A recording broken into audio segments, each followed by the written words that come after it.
Bonjour mes amis célibataires, veufs, divorcés, arrêtez de rejeter l'amour, arrêtez de repousser l'amour sans même vous en rendre compte.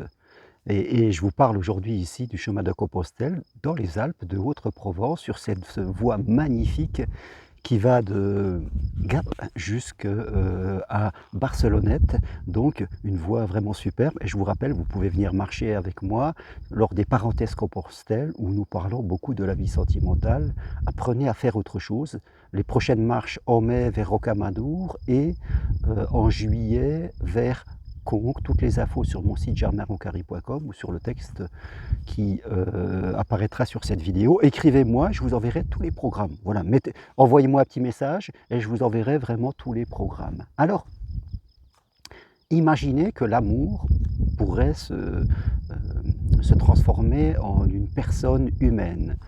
L'amour authentique, c'est quelque chose qui inclut des valeurs, la confiance, l'ouverture, l'acceptation de l'autre, l'entraide mutuelle, la tolérance. Voilà je dirais, les valeurs que porte l'amour authentique. Il est ces valeurs, il est la confiance, il est le contraire de la peur. Et imaginez que cet amour qui pourrait se représenter sur une personne universelle viendrait dans notre monde à la recherche d'une autre personne qui rechercherait aussi l'amour authentique. L'amour est comme un instrument de musique accordé à la perfection. Et il chercherait un autre instrument de musique, pas forcément le même que lui, pour ensemble jouer une magnifique symphonie d'amour. Voilà ce qu'il chercherait, l'amour authentique. Alors il viendrait et il rencontrerait diverses personnes. Il frapperait à une porte et il rencontrerait quelqu'un qui lui dirait « Oh, je t'attends depuis longtemps, tu es tellement là », quelqu'un de dépendant, de peureux, qui s'accrocherait à lui comme un meurt-de-faim. Et l'amour authentique aurait peur parce qu'il se dirait « Cette personne n'est pas encore assez accordée pour jouer cette symphonie avec moi ». Il continuerait, il rencontrerait quelqu'un qui serait complètement méfiant, avec plein de critères et qui mesurerait l'amour dans tous les sens, lui demanderait s'il a ça, s'il fait ci. Là, l'amour authentique qui, lui, est très bien accordé, sentirait encore, voilà, que cette personne doit progresser, il passerait son chemin.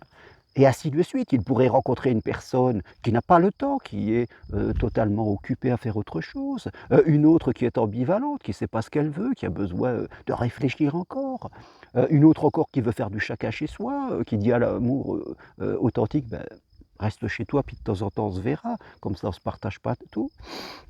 Une autre qui est complètement silencieuse, qui ne dit jamais rien, ce qu'elle veut, parce que la peur de déranger.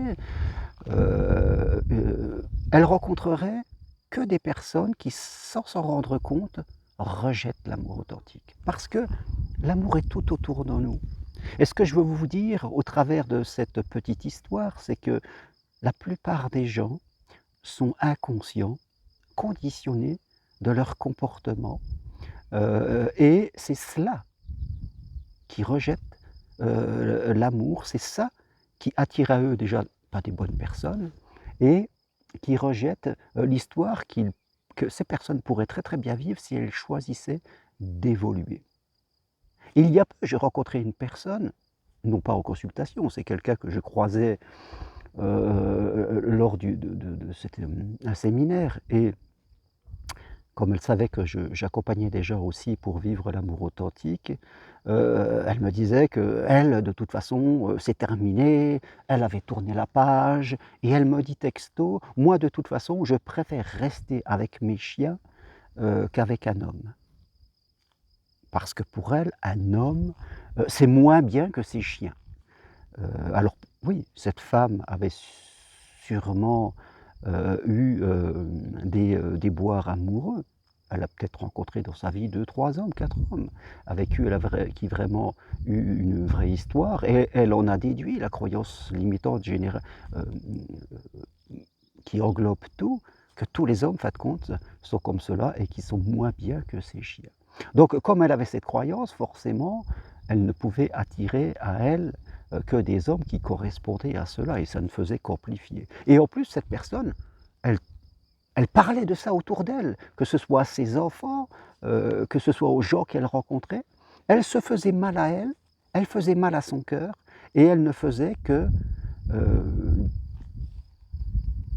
partager autour d'elle, diffuser autour d'elle cette croyance limitante et faire du mal aux autres sans même s'en apercevoir, tout simplement pour se justifier dans son choix à elle.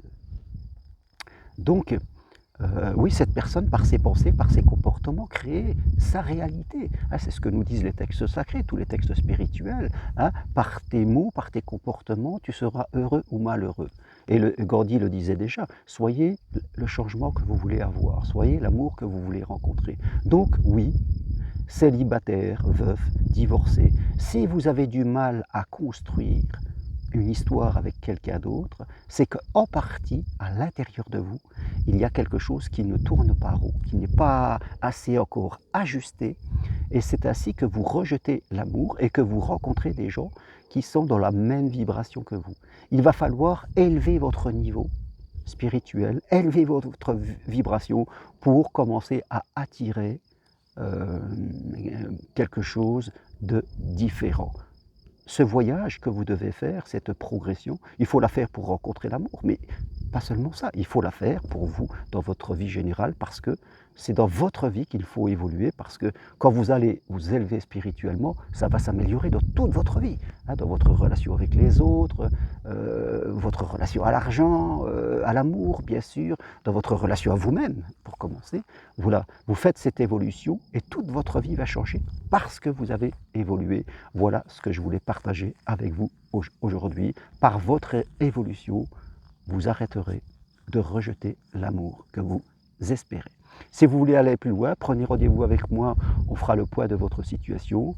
Venez marcher sur le chemin de Compostelle en mai ou en juillet.